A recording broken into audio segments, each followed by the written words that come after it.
Well, yesterday we talked about how to determine how strong, how dangerous, how powerful an acid or a base is. And we said that the more it ionizes, the more ions, the more charged particles that it puts into solution, the stronger it is.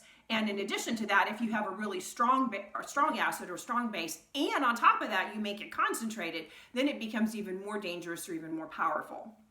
So how do we measure the strength of acids and bases? I mean, let's face it, when we are scientists, we love to measure everything. And so there has to be a way to measure the strength of acids and bases. If you've taken earth science already, you are probably familiar with earthquakes and the Richter scale. The Richter scale is a way to measure how strong an earthquake is. And so if you have an earthquake that is like a 1 or a 2 on the Richter scale, you barely even feel those. But if you get up to, a 6, a 7, an 8, those earthquakes have a lot of destruction. And if you've learned anything about the Richter scale, what you know is that the scale, as you go up, gets much more dangerous as the higher you go up. But a 2 is actually 10 times more powerful than a 1 on the Richter scale. And so if you have an earthquake of 3, that's 10 times more powerful than a 2 on the Richter scale. And a 4 is 10 times more powerful than a 3 is on the Richter scale. And so every time you go up, it goes up by a factor of 10. So you're going to multiply by 10. Every time you go up one number on the Richter scale, it gets 10 times worse than it was before. So if you have a 4 and you go up to a 5, that's 10 times worse. If you go from a 4 and you go up to a 6, that's 100 times worse than it was if you have just a 4. The pH scale works in a very, very similar way. The pH scale is a way for us to determine how strong acids and bases are. And the pH scale, and the way we write this is a little p and a capital H. And what that really stands for is the power of hydrogen. And so we know that the more hydrogen ions I have in solution, the stronger the acid, the stronger the acid is going to be. And so the numbers start as low as 0 and they go all the way up to 14. The number in the middle is 7, and so 7 is considered the neutral ground. Okay, I don't have either an acid or a base if I'm at 7.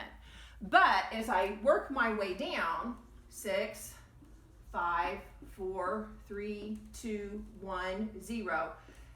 This is where your acids are.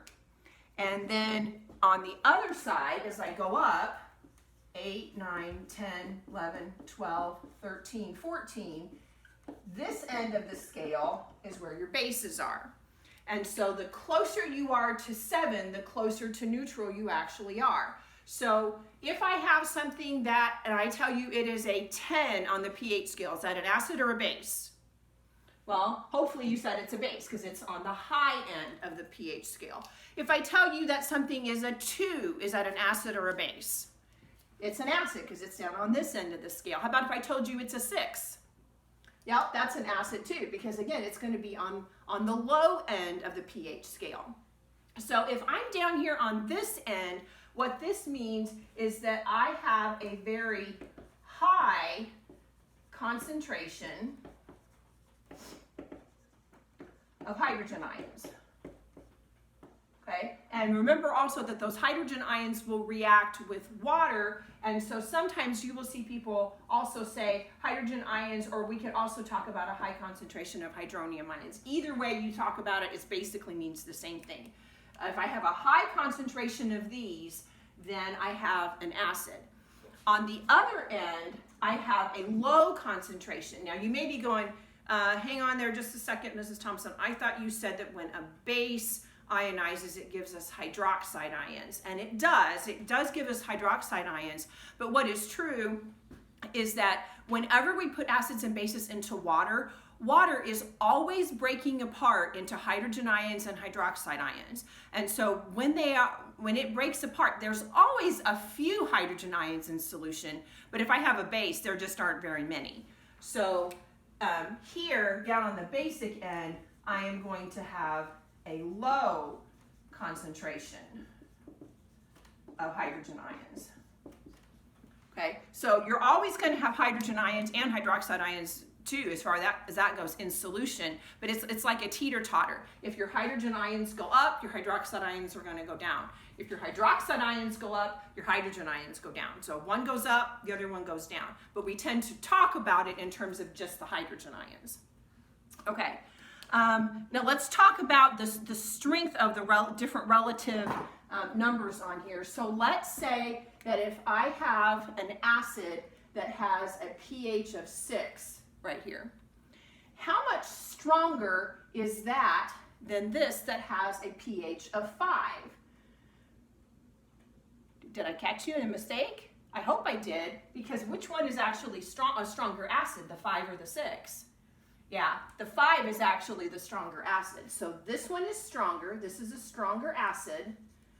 And because it's stronger and because it's one number, that means it's 10 times stronger than this 6 is on the pH scale. All right, how about if I have a 4 and I'm comparing that to my 6? Well, if I have a pH of 4, this one is 100 times stronger than the one that has a pH of 6. What if you go all the way down to a 3 and I'm comparing that to the 6? Well, if this was 10 and this is 100, what's this one going to be?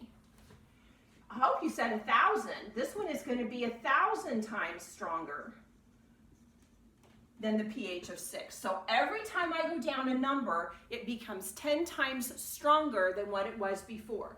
So one number down is 10 times, 2 numbers down is 100 times, 3 numbers down is 1,000 times stronger.